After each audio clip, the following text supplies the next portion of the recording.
Muslim harus tahu, inilah dosa besar yang sering dianggap remeh. Yang sudah subscribe semoga rezekinya lancar, amin. Pertama, meninggalkan sholat. Sholat adalah perintah Allah yang sangat mutlak. Tidak ada alasan bagi seorang hamba yang mengaku dirinya Islam untuk meninggalkannya. Kedua, berpacaran. Pacaran merupakan sebuah tindakan dan perbuatan yang termasuk zina. Karena segala bentuk kegiatan yang ada dalamnya merupakan perbuatan zina, sebab bercampur dan berbaurnya antara laki-laki dan perempuan yang bukan mahram. Ketiga, ghibah. Setiap muslim yang ghibah atau bergunjing akan mendapatkan dosa besar.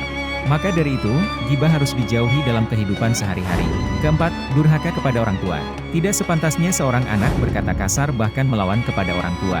Islam menganjurkan untuk memperlakukan mereka dengan sebaik-baiknya perlakuan, wallahu alam.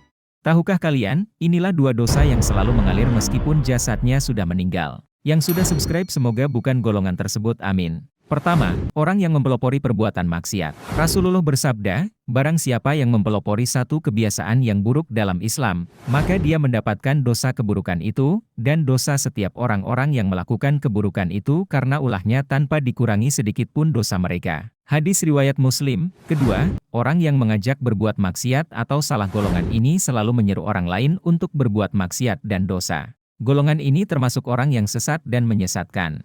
Allah berfirman, mereka akan memikul dosa-dosanya dengan penuh pada hari kiamat, dan berikut dosa orang-orang yang mereka sesatkan yang tidak mengetahui sedikit pun bahwa mereka disesatkan. Surat An-Nahl ayat 25. Wallahu alam. Tahukah kalian, inilah golongan yang masuk neraka tanpa hisab. Yang sudah subscribe semoga bulan golongan tersebut, amin. Pertama, orang awam karena kebodohannya. Mereka hanya ikut-ikutan dengan sekelompok orang yang mereka anggap benar. Kedua, pemimpin yang zolim. Pemimpin golongan ini selalu bertindak sewenang-wenang dan zolim terhadap rakyatnya. Jabatan yang dimiliki digunakan untuk kepentingan pribadi dan kelompoknya bukan untuk kepentingan umat. Ketiga, ulama yang dengki. Setiap ilmu yang dimiliki harus digunakan untuk kepentingan umat, bukan untuk kepentingan individu ataupun kelompok. Keempat, pedagang yang sombong. Kelompok ini selalu mengurangi timbangan dan berbuat curang dalam berdagang. Semoga kita dijauhkan dari perkara tersebut, amin. Wallahu alam. Tahukah kalian inilah dahsyatnya saat sakaratul maut.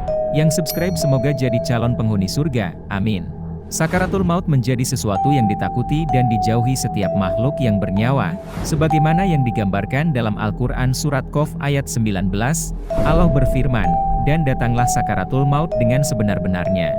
Itulah yang kamu selalu lari darinya.